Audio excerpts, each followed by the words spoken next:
Mortals, time is of the essence. We only have a little while left until epicuniverse opens, and therefore a little while left until dark universe opens. You understand, don't you? This is the Universal Monsters theme park we have all been waiting for. I need to decorate the set. What do you think of this? Is this one cool? I know, I've tried to bring my entire Mego figures collection. Sandor got me a few of these, but some of them I've just had lying around. Like there. There's Bride of Frankenstein. There's the creature. There's the mummy. I have two Frankenstein monsters actually. Here they are. There's two Frankenstein monsters for you. Aren't they beautiful? Aren't they beautiful? Sorry, I've just been really excited to talk about this. Sandor, roll the theme music!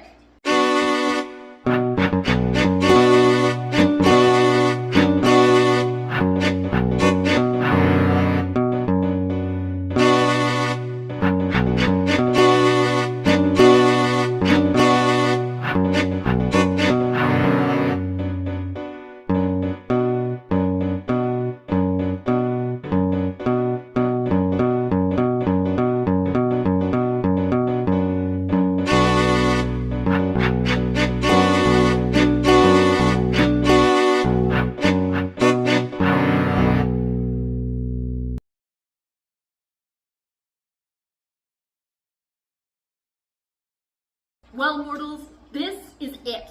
Epic Universe opens on the 22nd, and at the same time, Dark Universe will be opening. Why? Because it's part of Epic Universe. It's the Universal Monsters themed land within the park, and from what I can tell, it's going to be one of the most epic parts of Epic Universe. It's continuing a legacy that began almost 100 years ago in ways that, personally, I never thought possible. I never thought that Universal would ever come up with a way to continue the Universal Monsters, and yet here they are doing it.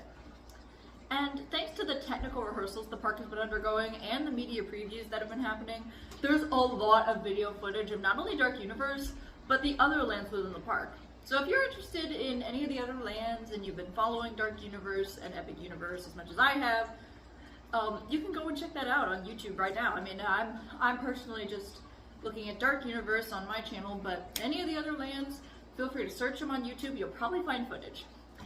With the park officially opening on the 22nd, I decided that I wanted to start this series in order to discern the lore of Dark Universe and understand a whole lot more of what Darkmoor means in the grand scheme of the monsters' stories. So today we're going to talk about a character that's new at Dark Universe that appears to be establishing a lot of the lore and canon for the monsters. And that character is the Violinist. The Violinist tells a total of 3 stories in Dark Universe. These stories being The Well of Darkmoor, The Tale of the Wolfman, and a 3rd story that I lovingly call Dad's Backstory. Mainly because it's not very accurate to Dad's actual backstory, but hey, you can play with the story of Dracula all you want. Bram Stoker messed it up and it's been messed up ever since. So, let's talk a little bit about each of these stories and what we can learn about Dark Universe from them. Starting with The Well of Darkmoor. Would you like to hear a story? Yes. Then please come closer. You wouldn't want the monsters, or those of the unknown, to hear what I'm about to say. We know where you have been drawn to Darkmoor. See, our village is filled with history and stories, both fantastical and true. Some say that our village is a well of legends and lore. In fact, this well is a well of legends and lore too. The Well of Darkmoor. It has been the heart of our town for as long as I can remember, and it holds many secrets. For one, this isn't even a well. Wells are dug to provide water for a village. Here in Darkmoor, we have no lack of rain, and though the users of this well are unquenchably thirsty, they never really drink water.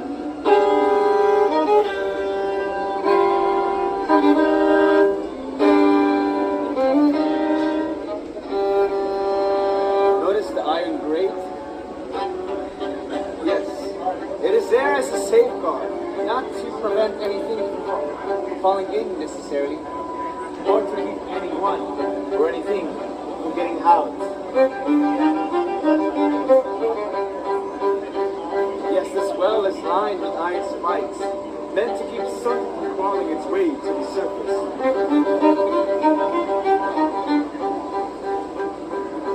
They say that beneath our streets is a twisting maze of catacombs and dark tunnels, a network of tombs and passages followed by monsters and undead creatures of the night. This well is a portal between two opposing worlds, one filled with light and the living, and the other a world of darkness, shadows, and death. I don't believe that. I believe that they're two sides of the same world. And if we send the angels of the undead move beneath the streets, that they built this well to capture the prey, seizing the victims and impaling the iron spikes, while the life essence drains away to the system below. That rusty iron grate, Zaldaris prevented the coming onslaught of vampires, zombies, and monsters from entering Darkmoor. But I don't believe that. I believe that vampires and zombies come and go as they wish. I believe that they're here with us right now. And monsters. I believe that monsters can be quite capable of human kindness, while humans, we all know humans can be quite monstrous. It can be difficult to tell one from the other. Vampires, zombies, and monsters. You hear many stories here in Darkmoor, but we mustn't let our imagination run away with us.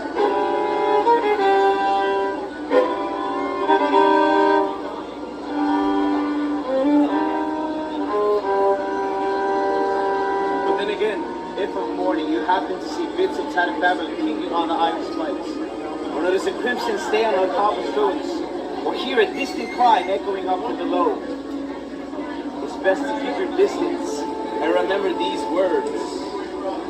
Nunquam obligiscar de sola nostra voluntate esse. Never forget that you exist by our will.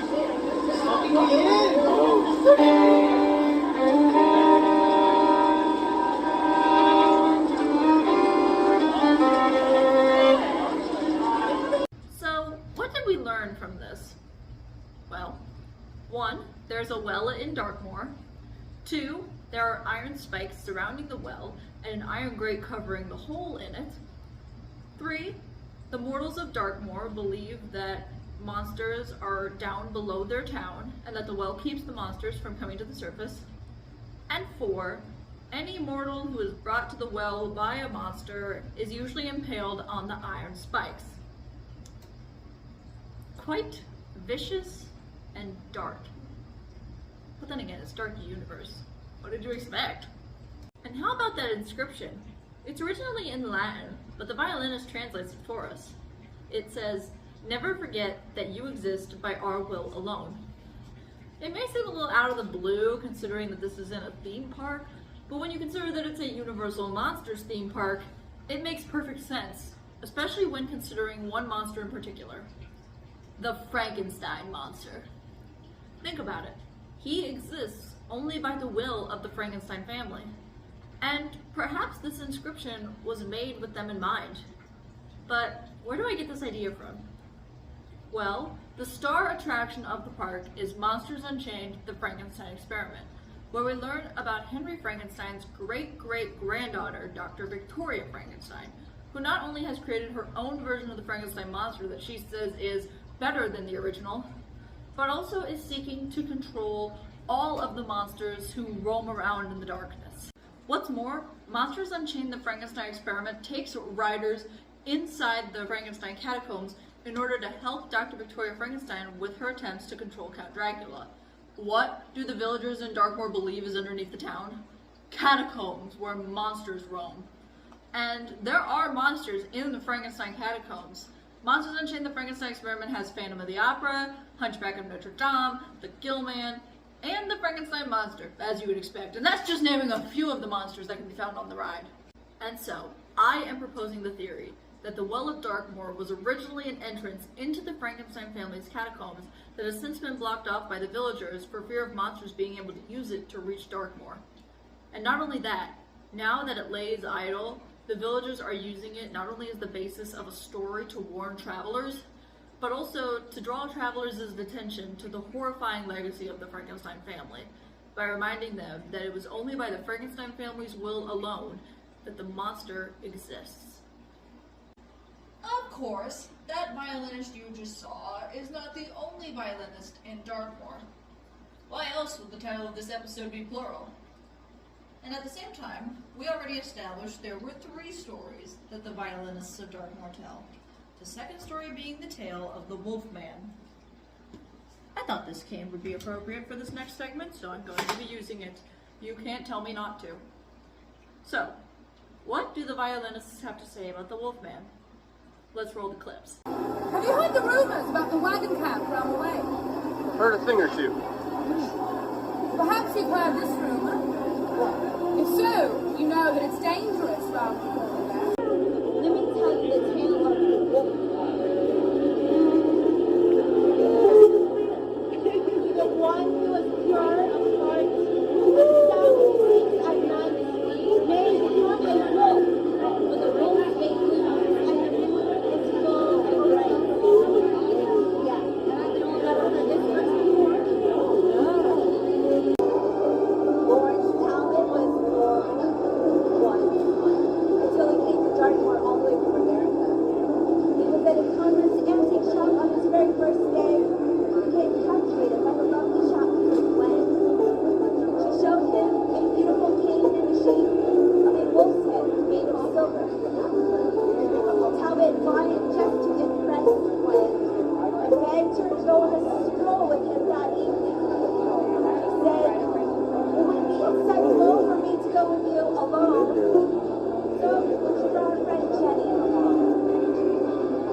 Moon was bright in the woods that night. From the heart of the forest, they heard a haunting melody.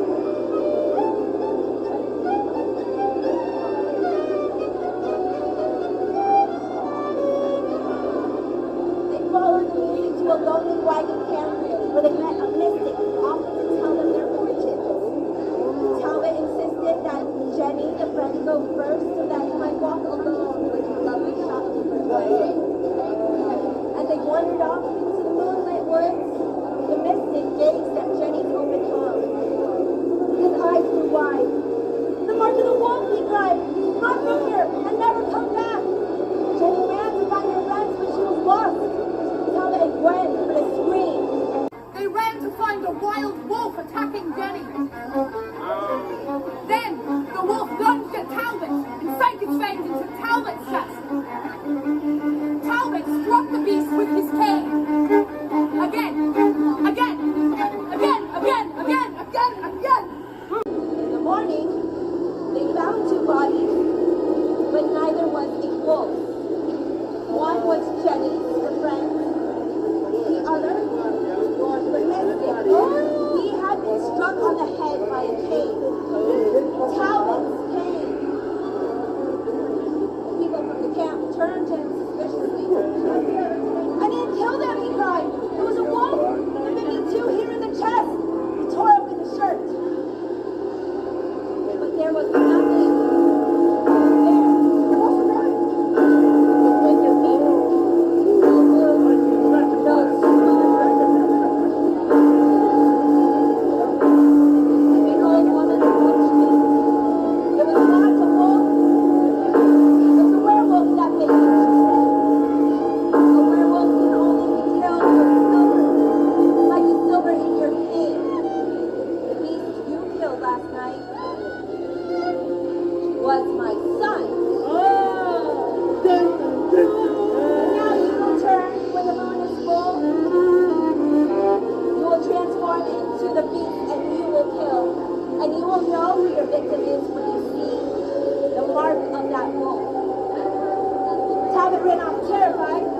nightmare has only begun. Repeat. Even one who is pure of heart and soundly sleeps by night may become a wolf when the wolfsbane blooms and the moon is full and bright.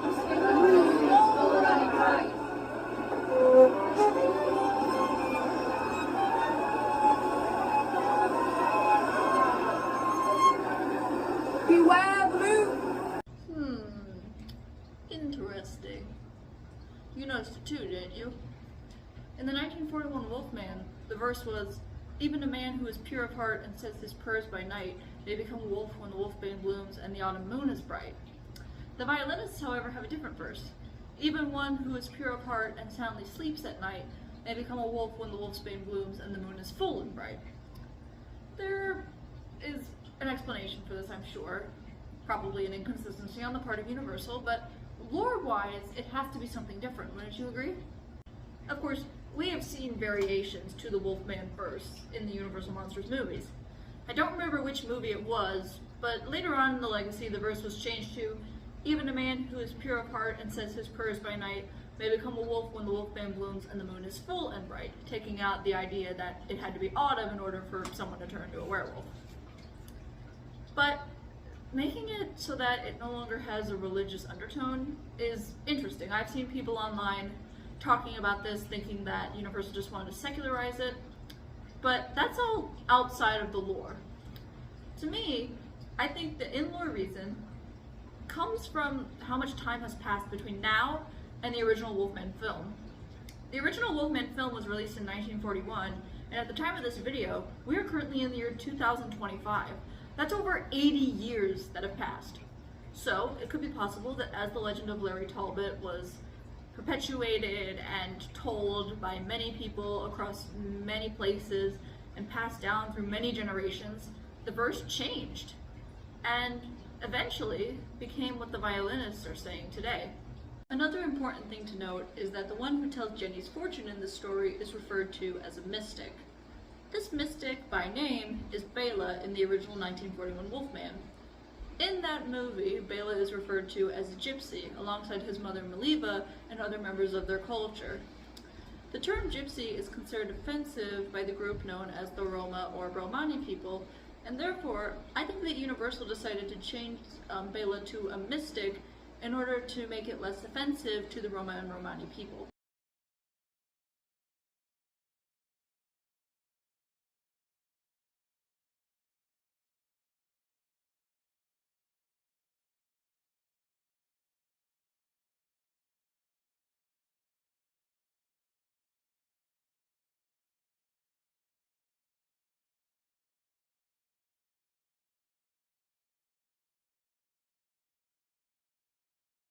Fans also may have noticed that they say that Larry Talbot came to Darkmoor from America.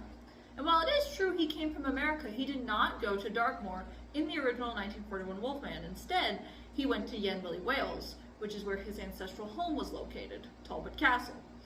And this may lead us to wonder, then where is Darkmoor geographically? Don't worry, there will be a video on that, just not now, because I need to look into more sources for that.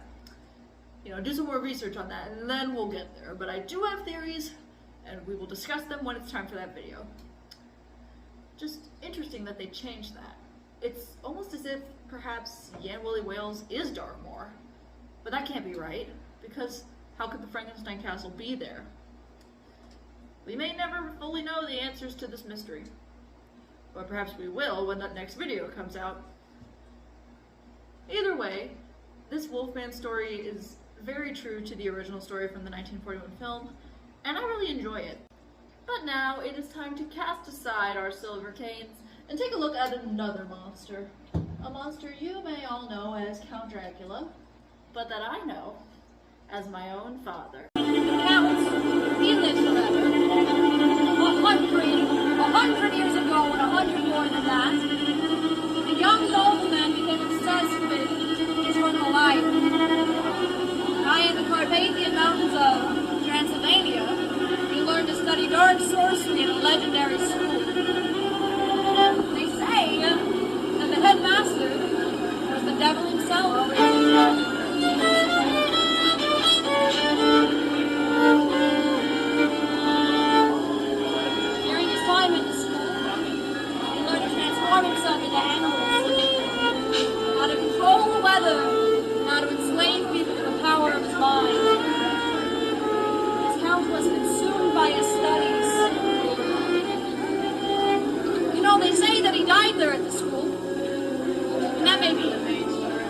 For him, death was just the beginning of his eternal life. To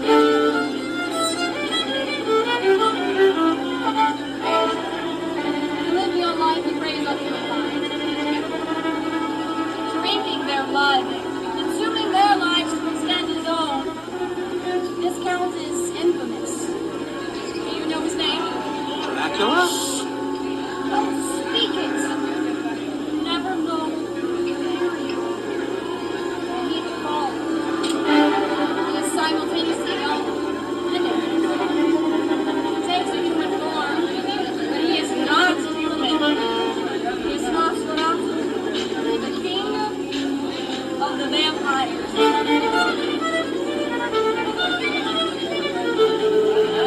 do not run. They do not fight.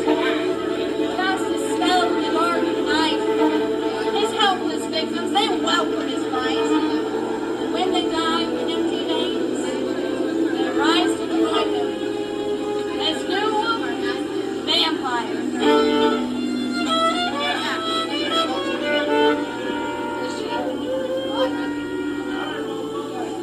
I tell you truly, beware of Nosferatu. Many have tried to vanquish him, and no one has prevailed. But I hear that young Victoria Frankenstein, she has plans to bring her to his knees. I tell you truly, oh, what fools these mortals be.